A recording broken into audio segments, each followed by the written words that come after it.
Oh hi, time for another video today. 2nd of February. This video is going on here because I have nowhere else to put it. It revolves around my mental health considerably. So it can go here just as well. Yeah, I'm in a bit of a situation right now. I haven't rung mental health services today because, you get the same old rollout nonsense from these guys, which they're just ticking boxes. They're not actually addressing issues or giving you support, mental health support or moral support. You just get pushed from pillar to post, and they usually tell you, oh, someone will ring you back, they get back to you. Well, they don't, often is the case. So my situation at the moment, right, it's quite long. I have a living carer, okay? She helps me with stuff I need to do around the house and my cooking needs, and also my medication, because my medication is restricted access to me because of my mental health state and vulnerability. So she's here to dish out medication. She's not here at the moment. She's actually in A&E as we speak, right? Bear with me. The bullshit we've had to go through and the bullshit I have to go through. I'm now in the house on my own, fizzing with rage and anger, chronic fight or flight anxiety, intrusive thoughts. Okay. Well, what's happened is last week, late last week, she got struck by a delivery van, okay, in the high street. She's got physically hit. My carer has been physically struck and knocked to the ground by a 2-bit delivery driver near Marks and Spencer's and where Tesco Central is in the high street. So she's been took with the ambulance through A&E, etc., etc. And do you know what? She left A&E with no pain relief, all but dumped out on the pavement. And now today, because she's had a rough weekend, which is causing me a lot of mental stress as well, she's had to go back up to A&E. She's sat there right now as we speak, simply because her GP doesn't want to know. All right. When she was discharged from A&E the other day, they basically discharged her back for aftercare with her GP practice in Exeter. And she's had a really bad weekend with her injuries. She's got lots of injuries. And wrong her GP. They're not interested. You get the usual crap from a GP. You're in a queue. There's 28 people in the queue. We can't get to the phone. And then when you get through, they push you through a triage only service. So as people know, this bullshit started with the pandemic and they're going to continue with it because it suits them. It's structured that way to suit them. So then they triage you over a phone and they decide whether you're privileged enough to be seen by a doctor. Bear in mind, she's already been in the accident where she was knocked over by a van driver. She sustained multiple injuries. Yeah. Well, A&E's pushed her back to the GP.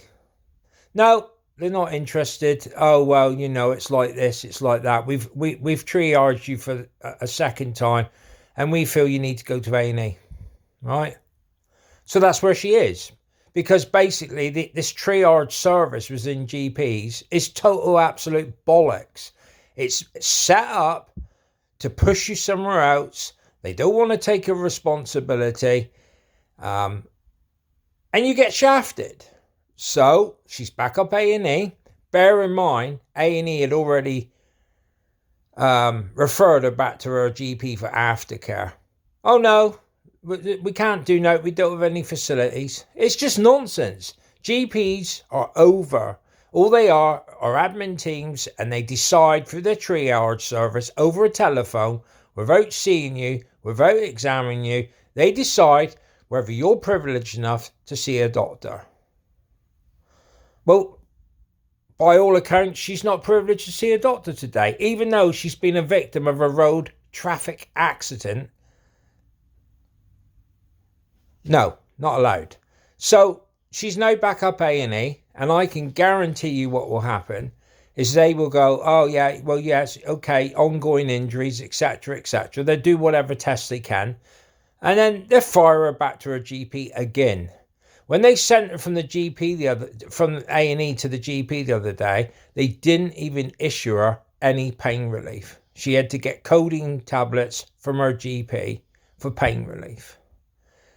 So nobody wants to take responsibility for your healthcare. No one gives a shit. So back to mental health issues. This is affecting me because I know what's going on. I know the bullshit. This is why I do my videos. I research it properly to the best of my ability. And I know the bullshit which is in place. This triage bollocks within GP services and possibly mental health services is structured so you do not get any access. And if you do, it will be absolutely the bare minimum. It's to tick a box and float you down the river. So my mental health at the moment is my anxiety is out of control. I'm having intrusive thoughts and I feel absolutely manic with rage because I know I'm right. We lived in a country where you could seek help for an accident. It's all changed. So my advice to you out there, whether you listen to me or not, when you're confronted with such problems and you get pushed from pillar to post, from A&E back to your GP, this also applies with mental health. They'll send you to accident emergency. You go to your GP in a mental crisis. Oh, well, there's not much we can do and we've triaged you and you need to go to A&E or ring an ambulance. So the same applies within the mental health pathway to get help and support. So that's why I've not rung anybody, today, because my carer is in A&E trying to get things addressed, which basically the GP at the GP level could address, don't want to, right? So I haven't rung for myself right now because what is the point? I'd just be pushed from pillar to post. Oh yeah, that's okay. On you go. And away you go. It's absolute bullshit. Don't believe the crap they're telling you. And I guarantee you, if I went to her GP, which is also my GP now, the place would be empty. There'd be no patients there waiting. And all you got is some rude cow sat behind a desk going, oh, well, there's not much we can do. No, we're not doctors no more, We don't seem to want to treat people no more. Exaggeration and sarcasm maybe, but it's not far from the truth. This is happening all over the country. And I'm bouncing off the walls with anger and rage and I can't cope.